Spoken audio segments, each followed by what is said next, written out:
اعوذ باللہ من الشیطان الرجیم بسم اللہ الرحمن الرحیم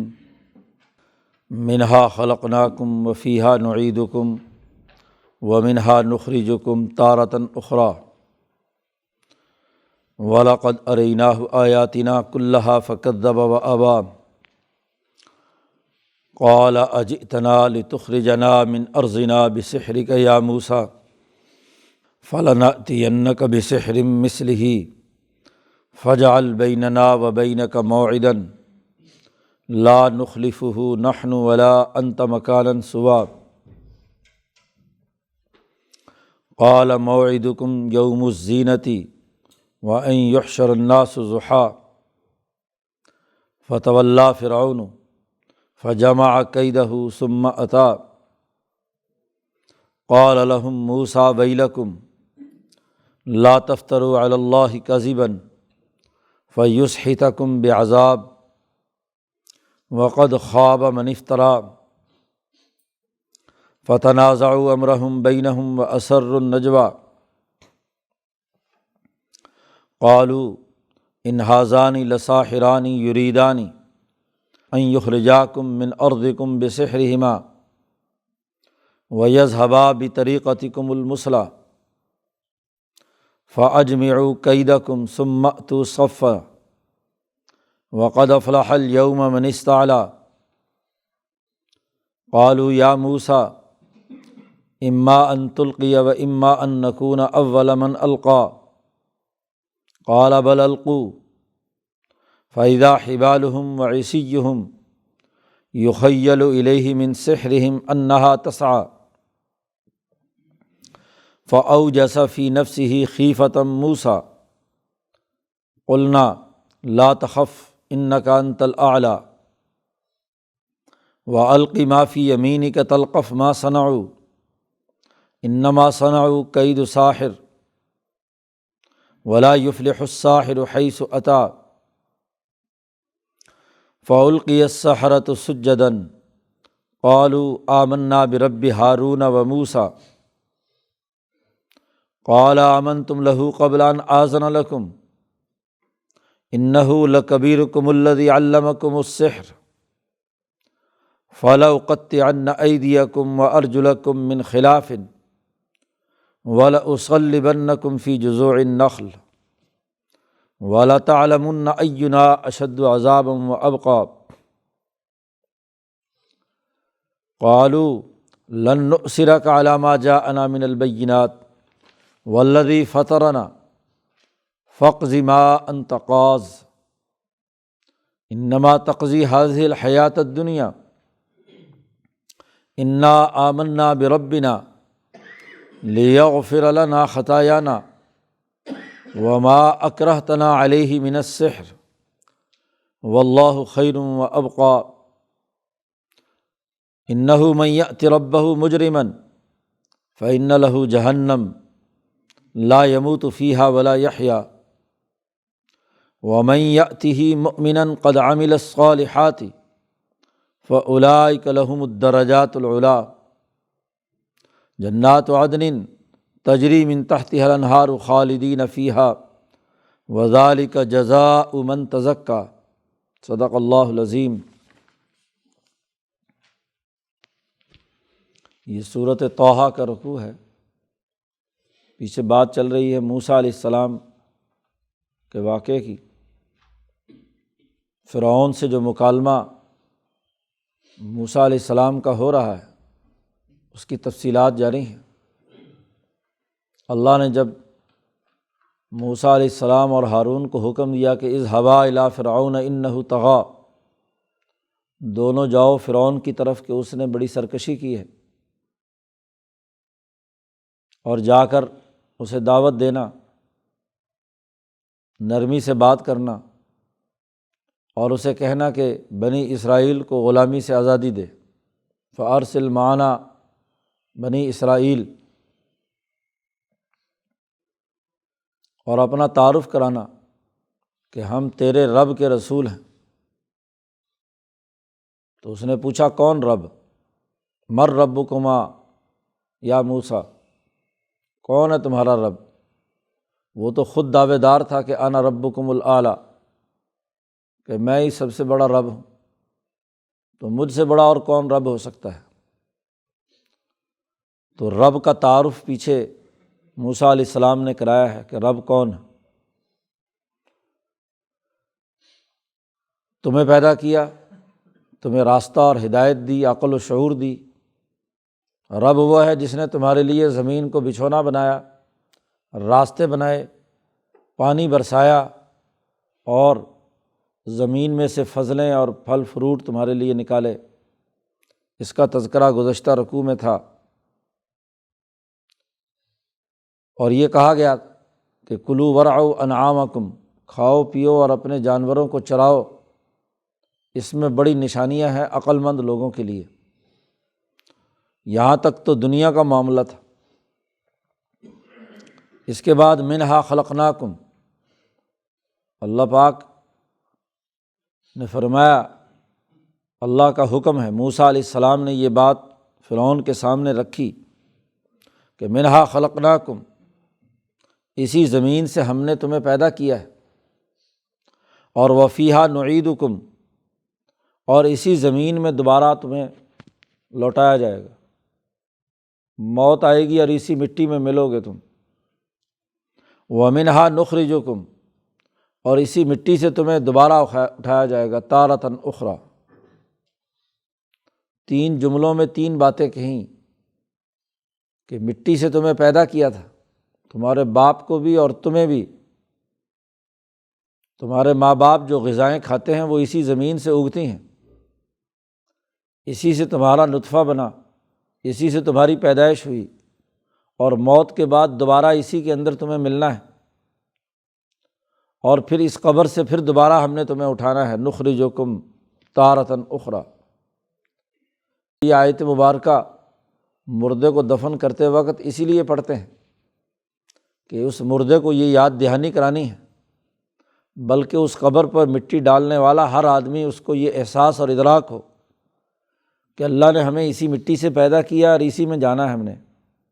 اور پھر اسی سے دوبارہ اٹھنا ہے۔ یہاں تک قرآن حکیم نے اپنی باتیں بیان کر کے کہا وَلَقَدْ أَرَيْنَاهُ آيَاتِنَا۔ اللہ پاک کہتے ہیں کہ ہم نے فرعون کو ہر طرح کی نشانیاں دکھائیں، کلہا، تمام، گرد و پیش پر غور و فکر کرنے سے متعلق بھی نشانیاں بتلائیں کہ یہ رب کا تعارف ہے، اور پھر بھی اگر نہیں مانا تو اس نے بڑی نشانی مانگی تو وہ بھی اسے دکھائی، وہی لاٹھی جس کا تذکرہ پچھلے رکوع میں آیا کہ وہ اژدہا بن گئی، اور وہی ید بیضاء، دونوں نشانیاں، اس کی تفصیل آگے آ رہی ہے، تو وہ فرعون کو دکھائیں۔ اللہ پاک کہتے ہیں فَكَذَّبَ وَأَبَىٰ، فرعون نے جھٹلایا اور انکار کیا، بات نہیں مانی موسیٰ علیہ السلام کی، تکبر اور غرور کیا۔ یہاں تک موسیٰ علیہ السلام کا مکالمہ ہے، درمیان میں اللہ تبارک و تعالیٰ نے وضاحت کر دی۔ قال، موسیٰ علیہ السلام کی یہ تقریر سن کر اور ان تمام نشانیوں کو دیکھ کر فرعون بولا اجئتنا لتخرجنا من ارضنا بسحرک یا موسیٰ۔ اب بھرے دربار میں فرعون سے بڑے کسی رب کا تفصیلی تذکرہ اور اس کے تمام نشانیوں کا اظہار، تو درباریوں کے سامنے وہ تمام باتیں درباریوں کو متاثر کرنے کا سبب بن رہی تھی۔ عقل و شعور اور فہم و بصیرت کی بات جو انسان بھی سوچتا اور سمجھتا ہے وہ ضرور ایک رائے قائم کرتا ہے۔ اب فرعون کے پاؤں کے نیچے سے زمین تو نکل رہی ہے، اس لیے اپنے جو درباری ہیں ان کو مخاطب کر کے اور موسیٰ علیہ السلام کو ان کے سامنے یہ بات بیان کرتے ہوئے کہتا ہے کہ اے موسیٰ، تو اس لیے آیا ہے لتخرجنا من ارضنا، کہ ہمیں اس سرزمین سے نکال باہر پھینکے بسحر کا، اپنے جادو کے بل بوتے پر۔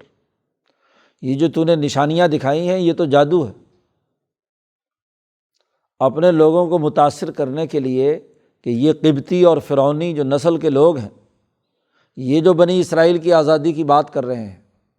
موسیٰ علیہ السلام، تو بنی اسرائیل کی آزادی اور حکمرانی کا لازمی نتیجہ یہ ہے کہ ہمیں یہاں سے نکلنا پڑے گا۔ اس کے دماغ میں یہ تصور نہیں ہے کہ انبیاء علیہم السلام کسی قوم کو ذلیل اور رسوا کرنے کے لیے نہیں آتے، وہ تو مظلوموں کو مرد کر کے ان کے برابر لانا چاہتے ہیں۔ ان کے نزدیک تو تمام انسان ترقی کے مستحق ہیں، لیکن فرعونی نظام یہ سوچنے سے قاصر ہے۔ وہ کہتا ہے بنی اسرائیل کی ترقی لازمی ہماری تنزلی کا سبب ہے، ہماری تباہی اور بربادی ہے۔ تو موسیٰ علیہ السلام سے کہتا ہے کہ لتخرجنا، تو ہمیں نکالنا چاہتا ہے ہماری سرزمین سے۔ اگلی آیات میں کہا ہے بطریقتکم المثلی، تمہارے مثالی ترقی یافتہ نظام کے خلاف یہ موسیٰ بات کر رہا ہے۔ تو فرعون نے موسیٰ علیہ السلام کی اس پوری گفتگو کو سحر اور جادو سمجھا۔ اس زمانے کی ذہنیت جادو سے اوپر اٹھ کر حقائق کا ادراک کرنے کے قابل نہیں تھی، خاص طور پر جب فرعونیت دماغ میں ہو تو وہ جو ظاہری علم ہوتا ہے بس اسی کے وہ اسیر ہوتے ہیں۔ اس زمانے میں جادو کا بڑا چرچا تھا، تو اس کے خیال کے مطابق موسیٰ علیہ السلام یہ جو نشانیاں دکھا رہے ہیں یہ دراصل جادو ہے، اس کا حقیقت سے کوئی تعلق نہیں۔ اس لیے موسیٰ علیہ السلام سے کہتا ہے کہ تم اپنے جادو کے زور پر ہمیں اس سرزمین سے نکالنا چاہتے ہو۔ اچھا اگر تم جادوگر ہو تو فَلَنَأْتِيَنَّكَ بِسِحْرٍ مِثْلِهِ، ہم بھی تیرے مقابلے میں اس جیسا جادو لا کر تجھے دکھائیں گے۔ تو ان نشانیوں کو اللہ کی طرف منسوب کرتا ہے اور کہتا ہے کہ ایک رب ہے جس نے یہ تمہیں عنایت کی ہیں، تو نعوذ باللہ وہ دعویٰ کرتا ہے کہ میں بھی بڑا رب ہوں، انا ربکم الاعلیٰ، اور میں بھی مقابلے پر تمہارے سامنے یہ جادوگری کا کرتب دکھاؤں گا۔ فَاجْعَلْ بَيْنَنَا وَبَيْنَكَ مَوْعِدًا، پس تو بھی ہمارے اور اپنے درمیان ایک وعدہ مقرر کر، وعدے کا دن، مقابلہ ہوگا۔ جیسے آج تو نے فرعونی الفاظ میں تم نے یہ جادو کا کرتب دکھایا ہے،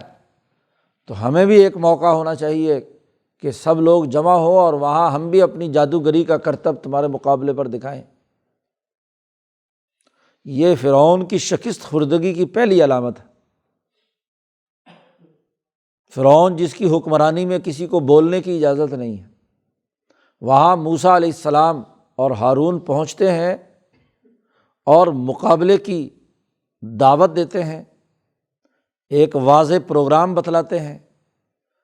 تو جہاں کوئی بولتا نہیں ہے وہاں برابر کی چوٹ مان رہا ہے کہ ہم دونوں مل کر مقابلہ کریں گے، اور موسیٰ علیہ السلام سے کہتا ہے کہ اس کے لیے دن تم خود مقرر کر دو۔ جی جیسے صلح حدیبیہ میں حضور وہاں پہنچے اور وہ مصالحت پر آ گئے، تو یہی تو شکست خوردگی کی علامت ہوتی ہے۔ ایک سیاسی طاقت کے مقابلے میں دوسری طاقت پیدا ہو اور اسے برابر کی چوٹ مان لیا جائے، تو یہ شکست خوردگی کی پہلی علامت ہے۔ پہلے تو وہ منمانا حکمران کوئی چیلنج کرنے والا نہیں تھا، اب موسیٰ علیہ السلام نے چیلنج کیا تو اب اس سے کہتا ہے کہ مقابلہ کرتے ہیں، کوئی دن مقرر کرو۔ فَاجْعَلْ، فرعون نے موسیٰ سے کہا کہ کرو تم ہمارے اور اپنے درمیان ایک وعدے کی جگہ، کوئی وعدے کا مکان ہو، زمانہ ہو، وقت ہو، لا نخلفہ نحن ولا انت، وہ جو وعدہ مقرر کر لیں مقابلے کا، مباحثے کا، جادوگری کے کرتب دکھانے کا، اس کی نہ ہم خلاف ورزی کریں گے نہ تم کرنا، اور جگہ بھی ایسی ہونی چاہیے مکاناً سوا، ایک ایسی مقام اور جگہ ہو جہاں پوری پبلک عوام برابر آ سکے، کوئی پابندی نہ ہو۔ فرعون کا خیال تھا کہ جب عوام کے سامنے بات آئے گی تو زیادہ تر تو ہمارے لوگ ہیں، اور پھر مجمع عام میں ہم سینکڑوں ہزاروں جادوگر جمع کر کے اس ایک دو آدمیوں کے جادوؤں کے مقابلے پر لائیں گے تو ضرور ہمیں فتح ہوگی۔ تو اس لیے مقابلے کا مقام وہ ہونا چاہیے کہ جس میں تمام لوگوں کی رسائی ممکن ہو۔ یہاں دربار میں تو چند لوگ، تو دو چیزیں متعین کی، ایک وقت مقرر کرو اور ایک جگہ مقرر کرو۔ جگہ سوا ہونی چاہیے، مساوی طور پر، تب سب لوگ وہاں آ سکیں، کھلا میدان ہو۔ اب یہ بات خود وہ کہہ رہا ہے، موسیٰ نے کہا بہت اچھی بات ہے، اس سے اچھی بات کیا ہوگی؟ موسیٰ علیہ السلام نے فوراً کہا موعدکم یوم الزینۃ، وہ جشن منانے کا جو دن ہے وہ تمہارے لیے وعدہ ہے۔ وہ دن ویسے بھی لوگ فارغ ہوتے ہیں جس دن لوگ جشن مناتے ہیں، ہر قوم کوئی نہ کوئی جشن مناتی ہے، تو خود فرعون کی سالگرہ منائی جاتی تھی، اس کو انہوں نے عید کا دن بنا رکھا تھا اپنے لیے، کہ تمہاری سالگرہ کے دن ہی ہم کیا ہے مقابلہ کرتے ہیں، چلو موعدکم یوم الزینۃ، اور اس کا وقت بھی مقرر کر دیا دن میں۔ اس نے کہا تھا پورا ٹائم مقرر کرو، تو موسیٰ علیہ السلام نے کہا وَأَن يُحْشَرَ النَّاسُ ضُحًى، صبح چاشت 10 بجے کے وقت، ضحیٰ کے وقت لوگ جمع ہوں، اور چاروں طرف سے کیا ہے لوگ آنے چاہیے، تب کو اعلان کر دیا جائے کہ عید کے دن ایک بہت بڑا تماشا ہوگا جی، اور 10 بجے کا وقت ہوگا، 9 سے لے کر 12 بجے تک کے 3 گھنٹے کو ضحیٰ کہتے ہیں۔ تو اس وقت میں جب سورج بالکل ابھر رہا ہے تو کھلے میدان میں، روشن میدان میں ہمارا مقابلہ ہوگا۔ چنانچہ مصر شہر کی بہت بڑا جو پارک تھا درمیان میں، پبلک پارک، وہ جمع، وہاں کا اعلان کر دیا گیا۔ اب جیسے ہی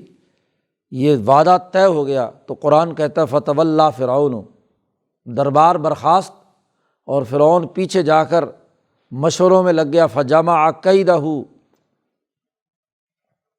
اپنی تمام مکر و فریب جمع کیا، تمام احکامات سرکاری اہلکاروں کو جاری کر دیے کہ میری ریاست میں جو بھی بڑے سے بڑا جادوگر ہے اسے اکٹھا کیا جائے۔ قرآن نے دوسری جگہ پر کہا کہ اس نے بھیج دیے حاشرین، جمع کرنے والے، کوئی جادوگر میری ریاست میں یا کہیں اور سے بھی ملے تو اس کو بھی مقابلے پر لے آؤ۔ اس کی تفصیلات یہاں بیان نہیں کی قرآن نے، آگے سورۃ شعراء میں اس کی مزید وضاحت بیان کی ہے۔ اب وہ یا پیچھے سورۃ الاعراف میں بھی گزر چکا یہ واقعہ، تو وہ جمع کرنے کے لیے سارے جادوگر اکٹھے کر لیے۔ انہوں نے آتے ہی فرعون سے مطالبہ کیا، مقابلہ تو ہم کریں گے لیکن یہ بتاؤ کہ ہمارا انعام کیا ہوگا، پیسے طے کرو۔ جو کاروباری قسم کے جادوگر، تعویذ گنڈے والے، تقریر کرنے والے، پیری مریدی کرنے والے، وہ کہتے ہیں پہلے فیس بتاؤ کیا دو گے۔ یہ مطالبہ شروع کر دیا۔ انبیاء علیہم السلام تو بغیر کسی مالی مفاد اور غرض کے انسانی فائدے کی باتیں انہیں بتلاتے ہیں، لیکن یہ کرائے کے اور بھاڑے کے لوگ بغیر پیسوں کے بات ہی نہیں کرتے۔ کہنے لگا ہماری فیس بتاؤ، ہمیں پیسے کیا دو گے، انعام کیا ملے گا ہمیں اگر ہم مقابلہ کریں۔ تو اس نے کہا کہ بھائی پیسے بھی خوب ملیں گے، اور اگر تم کامیاب ہو گئے تو دربار میں کرسی بھی ملے گی، مال و دولت بھی ملے اور دربار میں کرسی بھی ملے، تو اس سے بڑھ کر اور انعام کیا ہے؟ تم مقربین میں سے ہوگے، میرے قریبی لوگوں میں سے ہوگے۔ قرآن نے یہاں صرف اس صورت میں اختصار کے ساتھ ذکر کیا ہے کہ فجمع کیدہ، اپنی تمام مکر و فریب اور تمام تدبیریں، پورا نظم مملکت اس نے استعمال کیا، جادوگروں کو اکٹھا کرنے، لالچ دینے، پیسے دینے، قرب اور اپنا مقرب بنانے، اور تمام لوگوں کو بھی اکٹھا کرنے میں کہ مجمع عام بڑے سے بڑا ہونا چاہیے جس کے سامنے یہ مقابلہ ہو۔ قرآن کہتے ہیں ثم اتا، پھر اپنے لاؤ لشکر کو لے کر اپنی سالگرہ کے دن ٹھیک 9-10 بجے پہنچ گیا فرعون۔ جیسے ہی وہ سارا مجمع پہنچا تو ظاہر ہے 2 فریق برابر کے ہیں، دوسری طرف موسیٰ علیہ السلام ہے۔ موسیٰ علیہ السلام نے سب سے پہلے ایک تقریر کی ہے اور ان جادوگروں کو جو اپنے علم کے دعوے دار ہیں، علم کی اصل حقیقت کو سمجھتے ہیں، ان سے کہا قال لہم موسیٰ، موسیٰ علیہ السلام نے ان جادوگروں سے کہا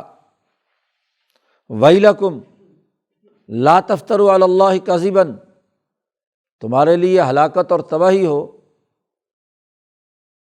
تم اللہ پر جھوٹ مت بولو۔ اس سحر کو، جادو کو اللہ کی طرف منسوب کر کے اللہ کے پیغام کے مقابلے پر لا رہے ہو، تمہیں خود معلوم نہیں کہ جادو کی اصل حقیقت کیا ہے؟ سوائے نظر بندی کے اس کی کوئی حقیقت نہیں ہے، اور میں جو کچھ لے کر آیا ہوں وہ اللہ کا کلام ہے، اللہ کا پیغام ہے انسانیت کے نام۔ تو اللہ کے مقابلے میں جھوٹی باتیں گھڑنے سے باز آ جاؤ، لا تفتروا علی اللہ کذبا، اور اگر تم نے ایسا کیا تو فیسحتکم بعذاب، اللہ تبارک و تعالیٰ تمہیں سخت عذاب دے گا۔ وقد خاب من افترا، جس نے بھی اللہ پر جھوٹ باندھا وہ رسوا اور ذلیل ہوا۔ اصل بات سمجھنے کی ضرورت، جسے امام شاہ ولی اللہ دہلوی نے واضح کیا کہ یہ جتنی بھی اقوام ہیں اللہ پر تو ایمان رکھتی تھیں، یہ نہیں تھا کہ اللہ کے سری سے منکر تھی، فرعون کو اللہ سمجھتی تھی، یہ بات تسلیم کرتی تھی، مکے کے مشرک ہوں یا فرعونی ہوں یا ہر نبی کے مقابلے میں جتنے بھی لوگ آئے، وہ یہ بات تسلیم کرتے تھے کہ کائنات کا خالق و مالک اللہ ہی ہے، اسی نے پیدا کیا ہے، بڑے بڑے کام بھی اسی نے کیے ہیں۔ البتہ اللہ میاں نے چھوٹے چھوٹے کچھ کام جو ہیں ایسے فرعونوں کو اور ان بتوں کو دے دیے ہیں۔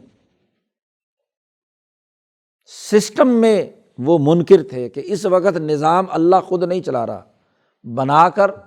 اس نے اپنے جو نمائندے ہیں ان کو دے دیا ہے، ان میں فرعون بھی شامل ہے۔ تو یہ ان کا خیال، تو اللہ کو بنیادی طور پر مانتے تھے۔ اب موسیٰ علیہ السلام کا کہنا یہ تھا کہ یہ تم نے جو مصنوعی نظام غلامی کا، پستی کا، اس کو اللہ سے کاٹ کر اپنے ساتھ جوڑنے اور اس پوری دنیا کے اس وقت کے معاملات میں سمجھتے ہو کہ یہ کام کر رہے ہیں، تو یہ اللہ پر جھوٹ ہے۔ اللہ جب خالق اور مالک ہے تو مدبر السماوات والارض بھی وہی ہے، نظام بھی وہی چلا رہا ہے، اور اس نظام کا حصہ ہے کہ وہ اپنے انبیاء بھیجتا ہے، رسول بھیجتا ہے۔ رسالت کو بھی وہ مانتے تھے، کیونکہ اس سے پہلے ابراہیم علیہ السلام، یوسف علیہ السلام کی رسالت کو تسلیم کرتے تھے کہ وہ رسول تھے، لیکن ان کی لائی ہوئی باتوں کے اندر غلط چیزیں داخل کر کے خود اختیارات لے کر بیٹھے ہوئے، اور موسیٰ علیہ السلام کو رسول ماننے کے لیے تیار نہیں، اپنے وقت کے نبی کو۔ فرعون جو نظام چلا رہا تھا اصل میں تو وہ یوسف علیہ السلام کا ترقی یافتہ بنایا ہوا معاشی سسٹم تھا۔ اسی لیے آپ آگے ایک صورت میں آ رہا ہے کہ جب فرعون کے دربار میں فرعونی نسل سے ہی ایک آدمی رجل مؤمن، اس نے جب تقریر کی تو وہاں اس نے کہا قد جاءکم یوسف، تمہارے پاس یوسف واضح دلائل لے کر آئے تھے، وما زلتم فی شک، تم ہمیشہ شک میں رہے اس کے بارے میں بھی۔ اب آج موسیٰ آئے ہیں تو موسیٰ کے بارے میں بھی یہی کام کر رہے ہو۔ تو یہ باتیں اللہ کی طرف منسوب کرنا کہ اللہ اس وقت رسول نہیں بھیج سکتا یا بھیج نہیں رہا، اور یہ وحی نہیں ہے، اپنی مذمومہ اور غلط باتوں کو اللہ کی طرف منسوب کر کے جو تم حکمرانی کر رہے ہو، یہ اللہ پر جھوٹ ہے۔ اور جو اللہ پر جھوٹ باندھتا ہے وہ ذلیل اور رسوا ہوتا ہے۔ اب جیسے موسیٰ علیہ السلام نے یہ تقریر کی جادوگروں کے سامنے، تو ان میں کچھ پڑھے لکھے سمجھدار بھی تھے جادوگر، فتنازعوا امرہم بینہم، ان میں آپس میں جھگڑا ہو گیا۔ سب سے پہلا کام یہ ہوتا ہے کہ دشمن کی صفوں میں پھوٹ ڈالی جائے۔ وہ آئے تھے سارے اکٹھے ہو کر پیسے کے لالچ میں فرعون کی طرف سے مقابلہ اور مناظرہ اور مباحثہ کرنے کے لیے، لیکن جب موسیٰ علیہ السلام نے حقائق بیان کر کے ان کو دعوت دی کہ تم غلط کام کر رہے ہو، تو وہ آپس میں جھگڑ پڑے۔ ایک جادوگر نے کہا کہ بھئی یہ تو نبی ہے، جادوگر کا تو مقابلہ ہم کر سکتے ہیں، نبی کا کیا مقابلہ؟ دوسرے نے کہا یہ کیا، ہم اتنی دور سے آئے ہیں، پیسے طے ہو گئے ہیں، تم یہ کیا ڈال رہے ہو؟ آپس میں جھگڑ پڑے۔ اب جیسے ہی شور مچا آپس کے اختلاف کا،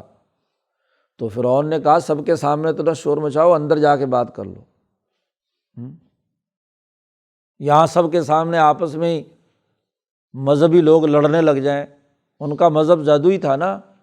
تو مذہبی نمائندے آپس میں چینا جھپٹی شروع ہو جائے تو پھر مقابلہ دشمن سے کیسے ہوگا؟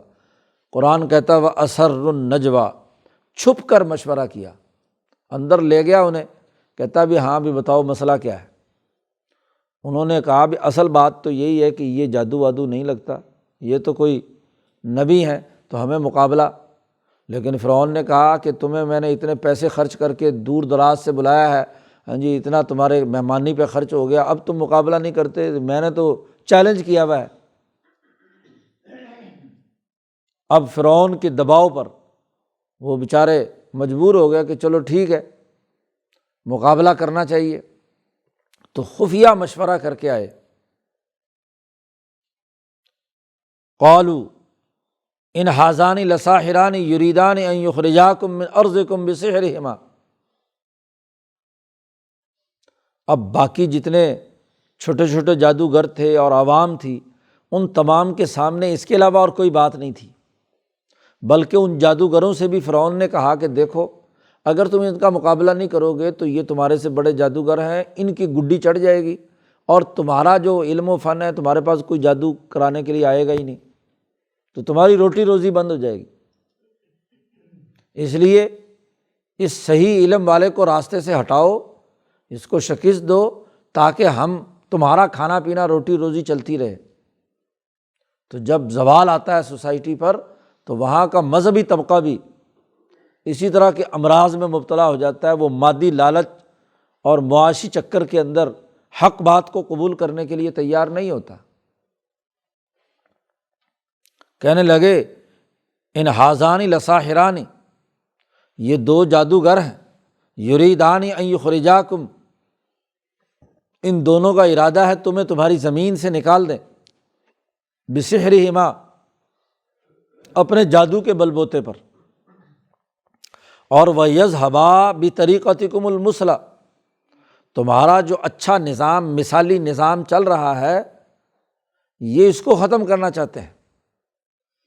جیسے سرمایہ داری کے خلاف بات کرو تو کہتے ہیں سرمایہ دار کہ جی دیکھو کتنا ترقی کا سرمایہ داری نظام چل رہا ہے، اس کے خلاف باتیں کرتے ہیں، یہ اس ترقی کے سسٹم کو ختم کرنا چاہتے ہیں، ریورس کرنا چاہتے ہیں۔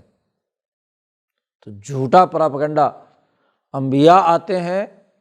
صحیح اور بہتر نظام قائم کرنے کے لیے، پرانے فرسودہ نظام کو توڑنے کے لیے، وہ اپنے فرسودہ نظام کو کہہ رہے ہیں بِطَرِيقَتِكُمُ الْمُثْلَىٰ۔ فَأَجْمِعُوا كَيْدَكُمْ، چنانچہ فرعون اور اس کے پورے لشکر نے سارے مکر و فریب جمع کیے، ثُمَّ أْتُوا صَفًّا، اور پھر صف باندھ کر موسیٰ علیہ السلام کے مقابلے میں آ کر کھڑے ہو گئے اور کہنے لگے وَقَدْ أَفْلَحَ الْيَوْمَ مَنِ اسْتَعْلَىٰ، آج کے دن جو غالب آئے گا وہ کامیاب ہے۔ مقابلے پر آ کر موسیٰ علیہ السلام کو چیلنج کیا، قالوا، کہنے لگے یا موسیٰ اما ان تلقی، تم جادو کا آغاز کرو گے پہلے،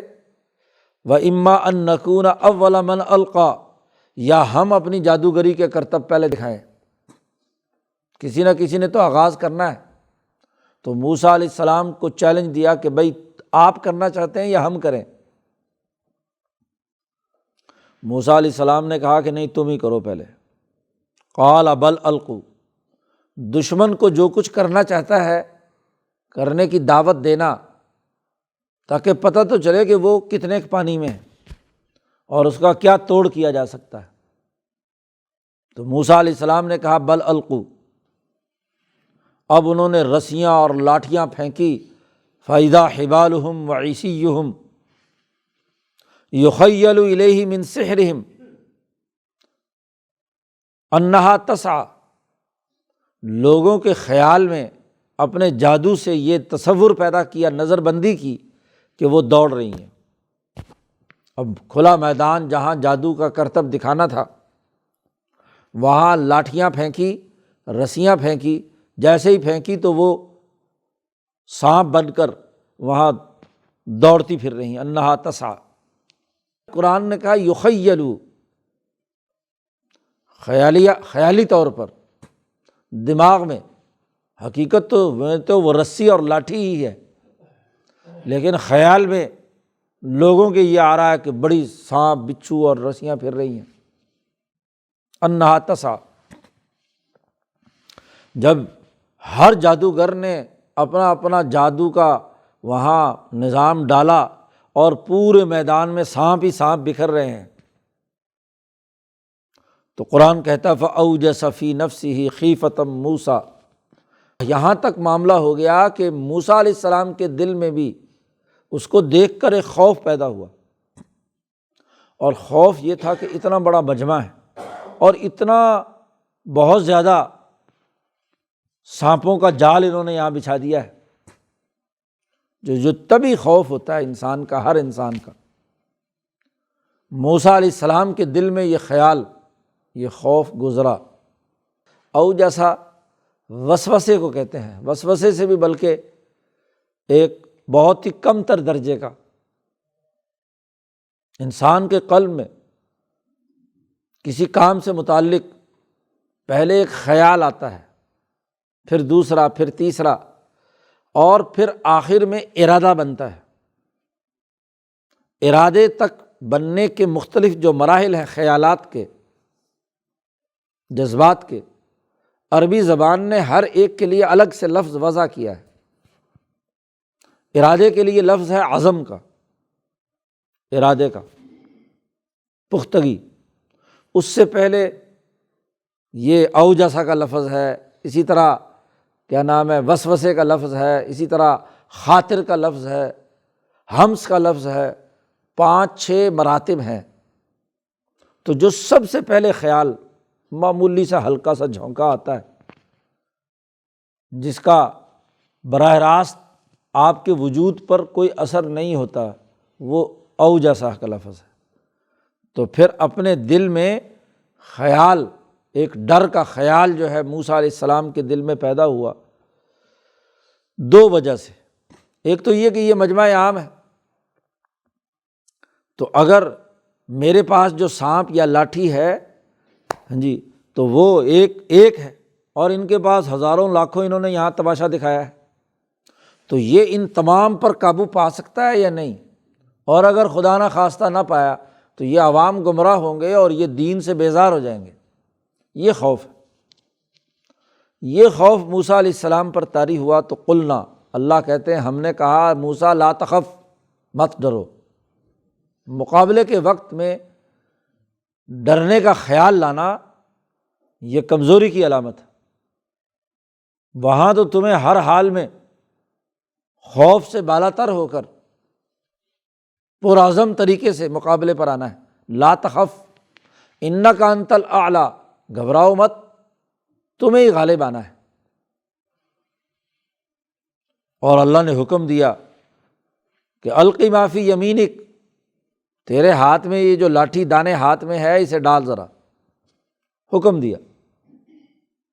اللہ کی طرف متوجہ ہیں اور اللہ کا حکم، حالانکہ پہلے تجربہ کر چکے ہیں 2 دفعہ۔ ایک تو اللہ نے اپنے سامنے ہی طور پہاڑ پہ کرایا، اور دوسرا فرعون کے دربار میں وہ نشانی جب دکھائی اس وقت ڈالا تھا۔ لیکن یہاں مجمع عام ہے، پبلک ہے، اس کے سامنے، اور یہاں اجازت۔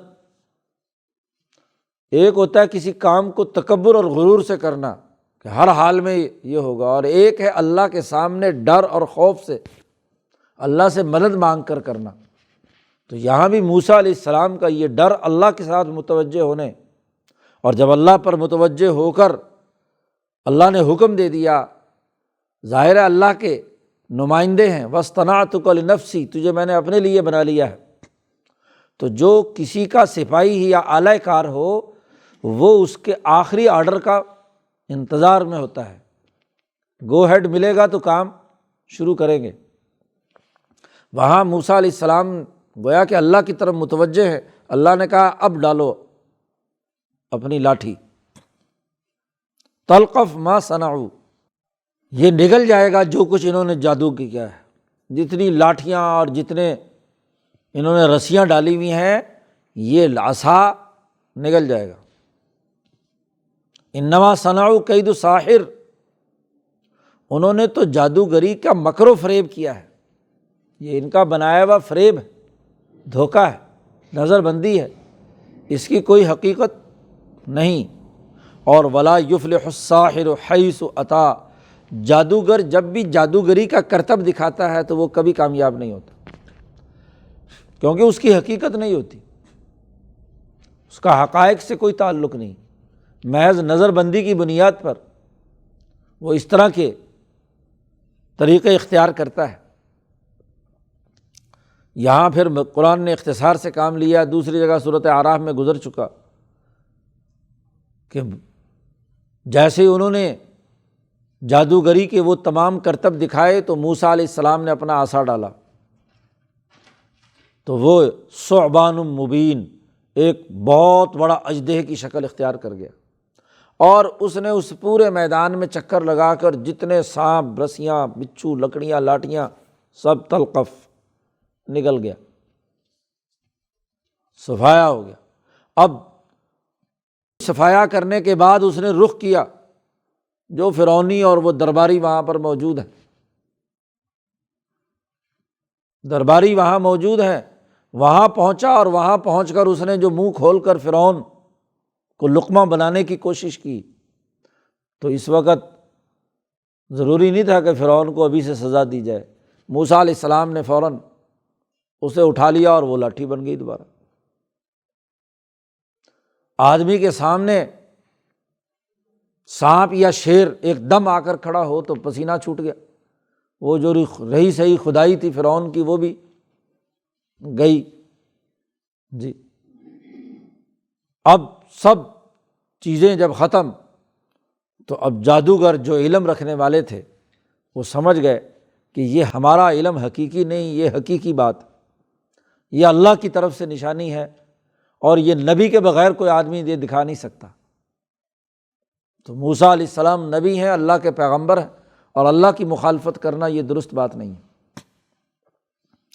چنانچہ فوراً فَأُلْقِيَ السَّحَرَةُ سُجَّدًا، وہ جادوگر فوراً ہی سجدے میں گر گئے۔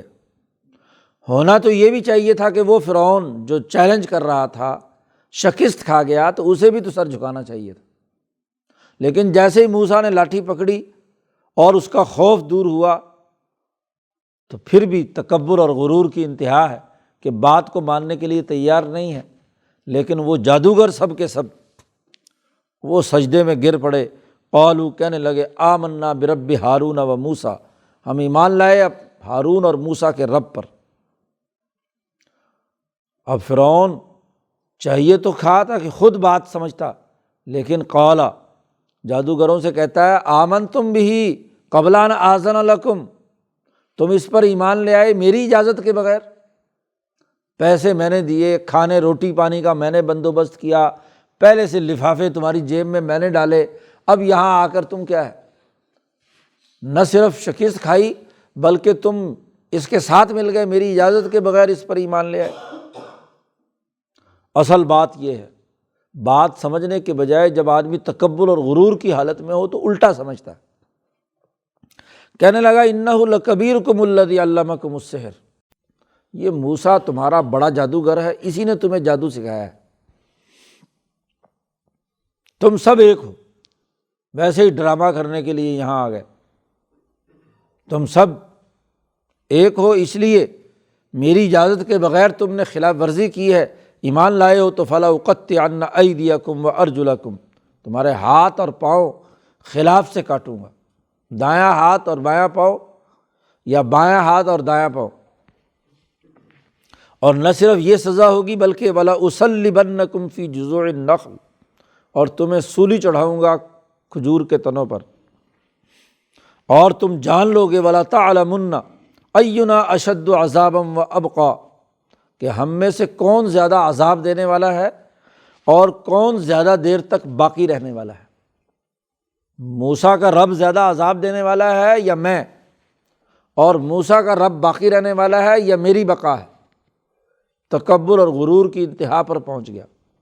واضح دلائل دیکھنے کے باوجود بھی بات کو تسلیم نہیں کر رہا۔ لیکن آگے سے جادوگر کیا کہتے ہیں؟ جھگڑا تو پہلے ہی ہو چکا تھا جادوگری کے کرتب دکھانے سے، اب یہاں فرعون کی اس دھمکی کے بعد ایمان جتنا ان میں راسخ ہو چکا ہے تو وہ کہتے ہیں لن نؤثرک علی ما جاءنا من البینات، ہم تجھے ترجیح نہیں دے سکتے اس بات پر جو ہماری طرف اللہ کی طرف سے واضح دلائل آ چکے ہیں، اس سے بڑی واضح دلیل آنے کے بعد ہم تجھے کیسے ترجیح دیں، تیری بات کیوں مانیں، اور آئی بھی اس ذات کی طرف سے ہے والذی فطرنا، جس نے ہمیں پیدا کیا ہے، تو فاقض ما انت قاض، تو جو حکم جاری کرنا چاہتا ہے ہمارے قتل کا، ہماری سولی دینے کا وغیرہ وغیرہ کر، فاقض ما انت قاض، زیادہ سے زیادہ تیرا فیصلہ انما تقضی ہذہ الحیات الدنیا، اس دنیا کی تھوڑی زندگی کے بارے میں ہی ہوگا، زیادہ زیادہ ہمیں مار سکتا ہے نا، بس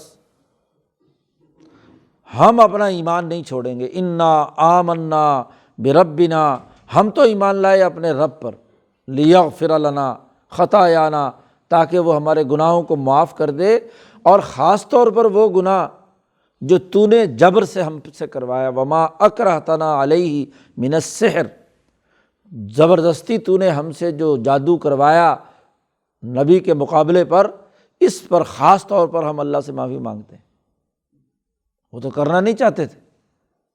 خفیہ مشورے میں انہوں نے صاف انکار کر دیا تھا، لیکن فرعون نے دباؤ سے کہا کہ نہیں، تو مقابلہ کرو۔ واللہ خیر وابقی، اللہ تعالیٰ ہی بہتر ہے اور تجھ سے زیادہ باقی رہنے والا ہے۔ انہ من یأتی ربہ مجرما، بے شک جو بھی اپنے رب کے پاس مجرم بن کر آیا تو فإن لہ جہنم، اس کے لیے جہنم ہے، اور جہنم ایسا مقام ہے کہ لا یموت فیہا ولا یحییٰ، نہ وہاں کوئی موت ہوگی نہ زندگی ہوگی،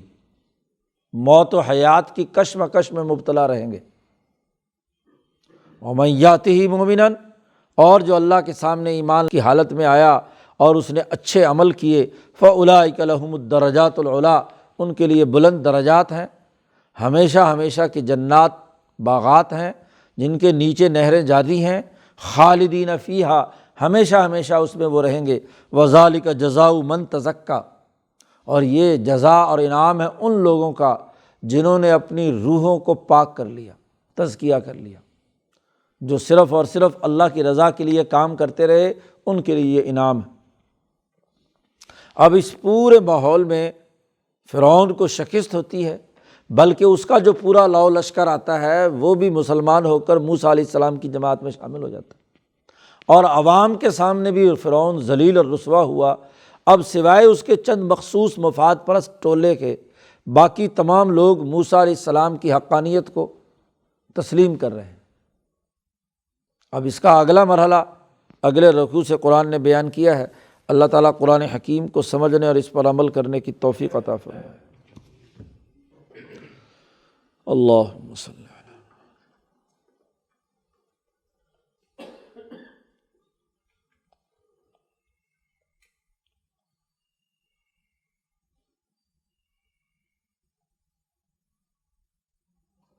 اجمعین۔